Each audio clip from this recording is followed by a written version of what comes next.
Привет, друзья! Меня зовут Юлия Гендина, и вы находитесь на канале, который посвящен интерьерному вязанию. Как вы думаете, какой один из самых частых вопросов ко мне по поводу интерьерного вязания? Ну, наверное, вы скажете, из какой пряжи вязать? Все так. Второй вопрос – сколько петель набирать? Правильно. Какой третий вопрос? Как читать мозаичные схемы?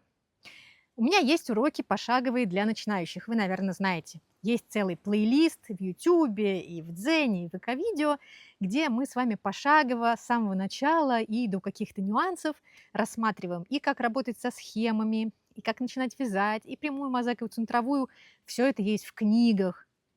То есть кажется, что тема исчерпана. Но на самом деле нет. Каждый новый человек, который только узнает о существовании мозаики крючком, первым делом понимает, что ага, схемы какие-то другие, вроде бы вязание крючком, но почему-то значки не те. Очень часто мне пишут: я вяжу 30 лет, но впервые вижу такую технику вязания, почему схемы устроены по-другому, я не могу разобраться. Это правда. Эти схемы больше похожи на японский кроссворд, помните, в котором по клеточкам мы раскрашивали рисунки. Главная задача схемы по мозаичному вязанию крючком – объяснить нам, в каких случаях мы вяжем столбик с накидом, в каких случаях мы вяжем столбик без накида. Все. Чтобы у нас получался рисунок, нам нужно вовремя провязать один столбик или второй нужным цветом. Как правило, цвет мы меняем в каждом ряду, поэтому мы просто смотрим на схеме, где стоит крестик, это значит, надо провязать столбик с накидом, и где крестика никакого нет. Но знаете, в чем загвоздка?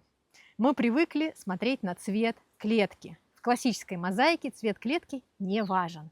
Мы знаем, что этот ряд мы вяжем черной нитью, следующий ряд вяжем белой нитью. Все. То есть надо привыкнуть к тому, чтобы абстрагироваться от цвета клетки. В этом видео хочу с вами разобрать 3 вида схем. Прямая мозаика, центровая мозаика. И заодно мы еще посмотрим инверсию. Инверсия тоже магическое оказывает действие. Многим кажется, что инверсии надо отдельно как-то учиться. Но нет, инверсивные схемы, они просто изначально нарисованы так, чтобы у вас получался особенного вида рисунок. Мы это сегодня тоже рассмотрим. Так вот, прямую мозаику, центровую поинтереснее рассмотрим, вот такую вот, и захватим инвертивные схемы. Я вам покажу это на своем планшете. Мы прям с вами будем там очень удобно увеличивать и смотреть, где какие клеточки находятся, в программе Pocket Crochet. Если у вас нет такой программы, вы не знаете или еще не пользовались, она бесплатная. Ну, по крайней мере, бесплатных функций хватает для того, чтобы ее пользоваться нормально.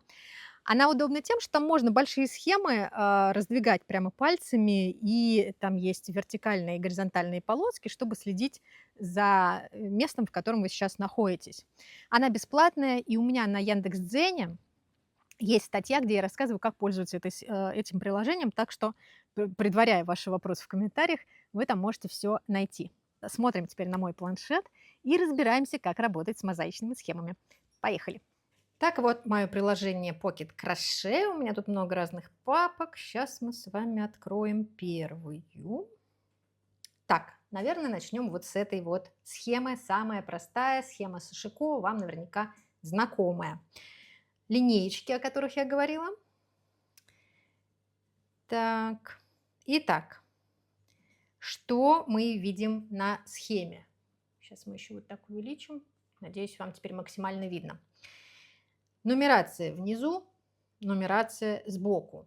Нумерация сбоку – это ряды, нумерация внизу – это петли. Часто на схеме вы увидите вот такую вот рамочку, это раппорт или раппорт, то есть это повторяющаяся часть рисунка, которую, если мы будем в одну сторону присоединять и вверх присоединять, то у нас вот рисунок и сойдется. Если мы видим пустые клетки в ряду, вот я показываю сейчас первый ряд, в нем пустые клетки без значка, просто пустые клетки, это значит, что у нас тут столбики без накида. Во втором ряду то же самое, пустые клетки, столбики без накида. Вяжем справа налево, провязали ряд, столбики без накида. Второй ряд, столбики без накида. Третий ряд, столбики без накида. Нет никаких крестиков в третьем ряду, никаких крестиков нет. Четвертый ряд, видим крестики. Что это значит? Что в этих местах нужно провязать столбик с накидом и опустить его в предыдущий ряд того же цвета, то есть вот сюда.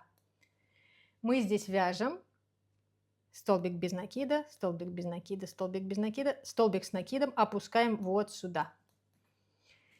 Дальше опять 3 столбика без накида, цвет не важен, крестик, столбик с накидом опускаем вот сюда, то есть крючком захватываем перемычку фронтальную в этом ряду.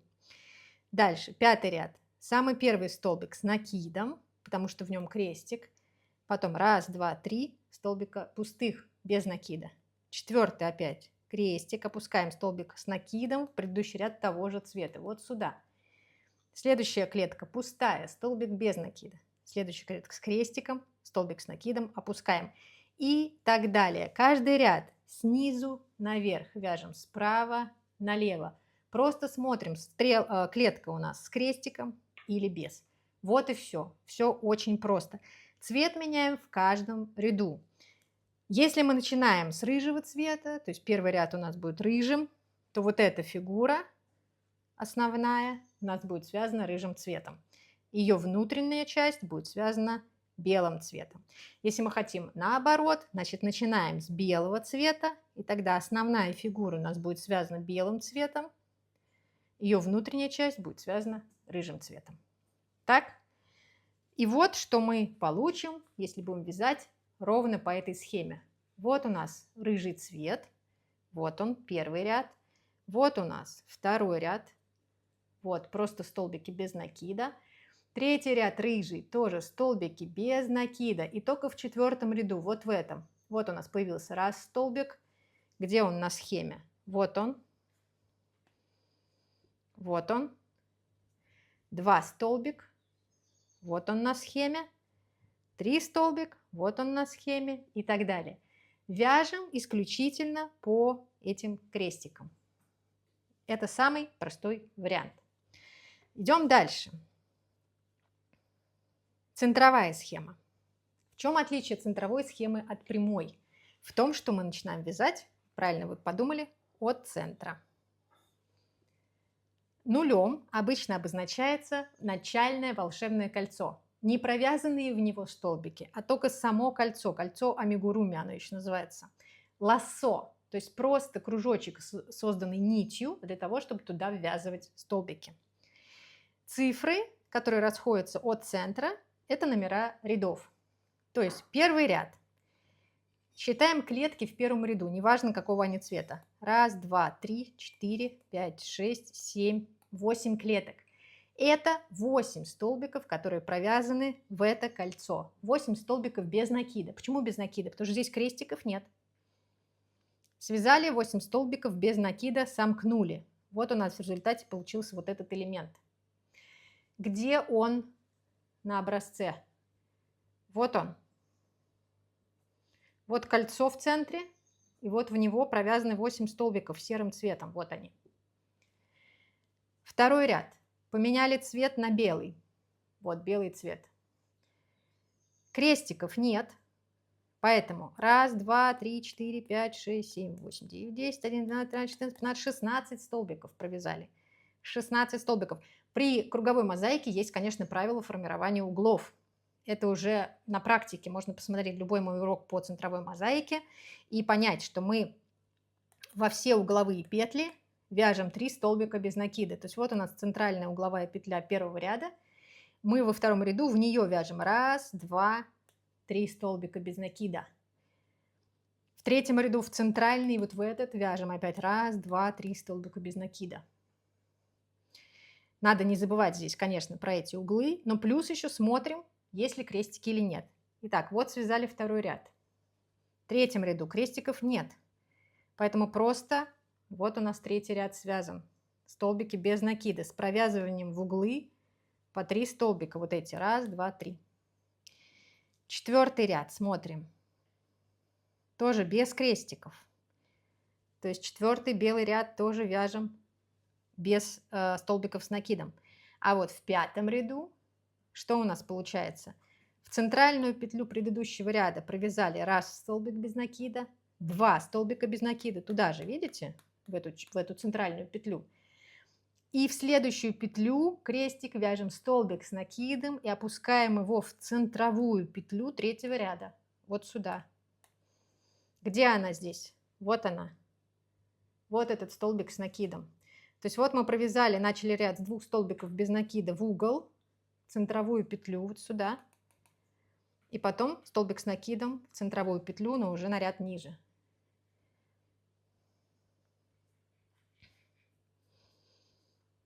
Дальше. 1, 2, 3, 4, 5 столбиков без накида, 6 с накидом, вот он.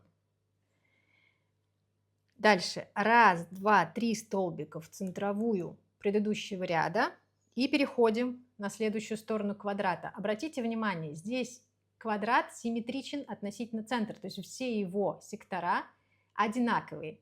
То есть вы можете повторять все время один и тот же сектор, провязывать. Бывает, что центровые схемы, в них сектора несимметричны, и тогда вам нужно буквально схему крутить и смотреть, как здесь в вашем ряду проставлены крестики. Здесь нам крутить не надо, здесь все сектора одинаковые. Дальше смотрим 6-й ряд. Опять начали с того, что 2 столбика без накида провязали в центр предыдущего ряда, вот сюда. Потом 2 столбика без накида и 3-й опускаем столбик с накидом на ряд ниже. Вот он белый. Потом 1 без, 1 с накидом. Вот он 1 без, 1 с накидом. Опять 1 без, 1 с накидом. Вот еще один.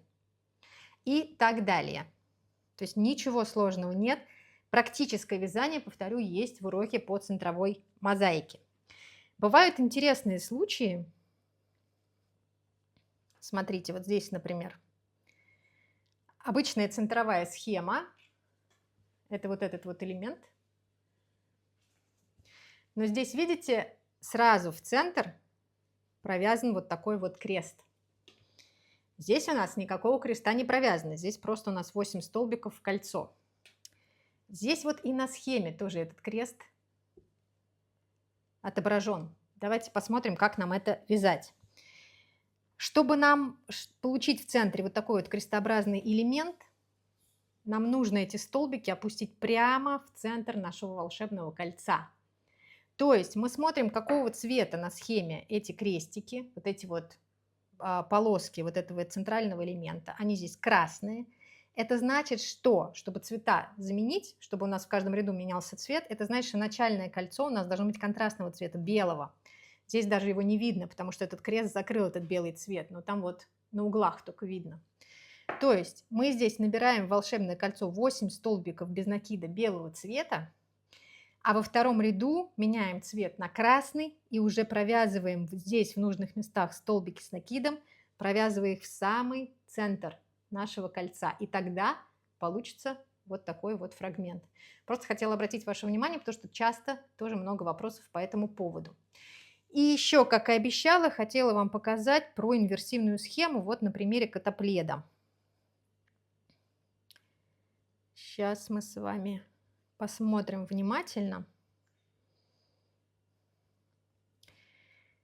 Видите визуально, здесь каждый код инверсивен. То есть белый код на темном фоне, следом за ним темный код на белом фоне, потом обратно. И так в шахматном порядке. То есть создается ощущение, что все эти элементы квадратами связаны отдельно, а потом сшиты. Но ничего подобного. Здесь сама схема инверсивна. Давайте ее рассмотрим внимательно. По тем же правилам все работает. Первый ряд смотрим. Крестиков нет, вяжем столбики без накида. Белый цвет провязали. Во втором ряду меняем цвет на горчичный. Крестиков по-прежнему нет. Вяжем горчичным цветом, не обращая внимания, что здесь вдруг начинаются какие-то вот чередования. Нас цвет клетки не интересует. Третий ряд. Снова возвращаемся к белому цвету. Вяжем белый цвет. И тут смотрим внимательно, потому что в этом фрагменте крестиков нет, а здесь крестики появляются. И здесь мы начинаем вязать столбики с накидом. В следующем коте, в этом же ряду, крестиков нет, а потом снова есть. Вяжем столбики с накидом. Четвертый ряд. Ситуация обратная. В первом коте крестики есть, мы поменяли цвет и вяжем столбики с накидом. В следующем коте в этом ряду крестиков нет. Понимаете, за счет чего получается вот это вот чередование шахматного фона и основного цвета котов? Потому что у вас все эти квадратные коты немножко на один ряд смещены друг относительно друга. И нужно просто обращать внимание, что в каких-то рядах мы на каких-то котах вяжем столбик с накидом, на каких-то не вяжем, и наоборот. И тогда у вас получится вот такой вот инверсивный эффект. Ну что ж, я надеюсь, что чуть проще вам со схемами теперь будет. Помните, что цвет клетки значения не имеет, а имеет значение только наличие в ней крестика или нет. Но сразу оговорюсь, если вы вяжете в технике смешения жаккарда и мозаики, тогда цвет будет играть роль, но об этом мы с вами уже говорили в другом видео про многоцветную мозаику. Как обычно, жду ваших комментариев, жду вашего лайка, если видео было вам полезным и понравилось. Приятного вязания, будьте здоровы, пока-пока!